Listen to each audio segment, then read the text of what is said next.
নির্বাচনের পরে কিন্তু তিনি বারবার বলছিলেন এই সরকারকে নামাতে বিএনপিকে দরকার নেই, গণঅভ্যুত্থানের মাধ্যমে সরকারের পতন হবে, এটাও তারা বারবার বলতেন। এক্স্যাক্টলি, যখন রাজনৈতিক শক্তির মাধ্যমে আসলে পরিবর্তনটা হয়নি তখন তো আসলে বিকল্প চিন্তা মানুষকে করতে হয় যে আর কোনো রাজনৈতিক আন্দোলন করে আসলে সরকারের পতন ঘটানো যাচ্ছে না।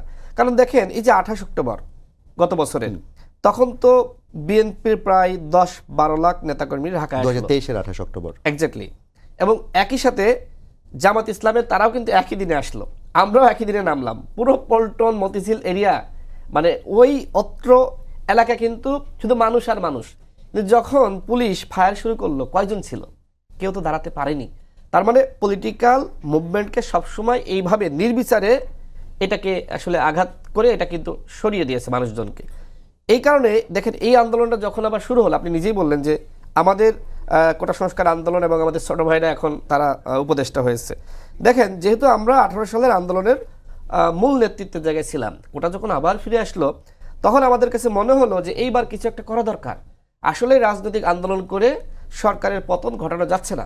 আমাদের জায়গা থেকে আমরা যেহেতু বিএনপির সাথে যুগপথে ছিলাম, আমরা বিএনপির ভারপ্রাপ্ত চেয়ারম্যান জনাব তারেক রহমান সাহেবকে, আমরা কিন্তু বিএনপির স্থায়ী কমিটির সদস্য জনাব সালাউদ্দিন আহমেদের মাধ্যমে আমাদের সভাপতি নুরুল হক নূর এবং আমরা কিন্তু প্রস্তাব পাঠিয়েছিলাম, যেহেতু কোটা সংস্কার আন্দোলনের সমস্ত অভিজ্ঞতা আমাদের আছে, কিভাবে এইটাকে জাতীয় মুক্তির আন্দোলন হিসেবে তৈরি করা যায় সেটা কিন্তু আমরা করতে পারবো। আপনারা বড় শক্তি হিসেবে আপনারা আমাদের সাথে থাকুন বা আপনারাই নেতৃত্ব দিন, যেহেতু যুগপৎ আন্দোলনের নেতৃত্বের জায়গায় আপনারা ছিলেন। দেখেন পরবর্তীতে কিন্তু বিএনপি, জামাত বা অন্যান্য সকল দলকে সমন্বয় করেছে, এটা তো সত্য। তার মানে কি? তার মানে এই আন্দোলনে যেমনিভাবে সাধারণ মানুষ নেমে এসেছে, সাধারণ শিক্ষার্থীরা নেমে এসেছে, রাজনৈতিক দলগুলো তো ঘরে বসে ছিল না। এবং এই বাস্তবতা আপনাকে মানতে হবে। আপনি যদি অভ্যুত্থানের পরে প্রত্যেকটা গোষ্ঠী বা শক্তির প্রকৃত মূল্যায়ন আপনি করতে পারতেন, তাদের অবদান আপনি স্বীকার করতেন, তাহলে আজকে এক একজনের বক্তব্য এক রকম কোনোভাবেই হতো না। সমস্যাটা হলো যে 71-এর পরে যেভাবে আসলে ক্ষমতা কুক্ষিগত হয়েছিল শেখ মুজিব এবং আওয়ামী লীগের নেতৃত্বে, মানে তাজউদ্দিনের মতন মানুষ সেও মাইনাস হয়ে গেল, এমন একটা অবস্থা।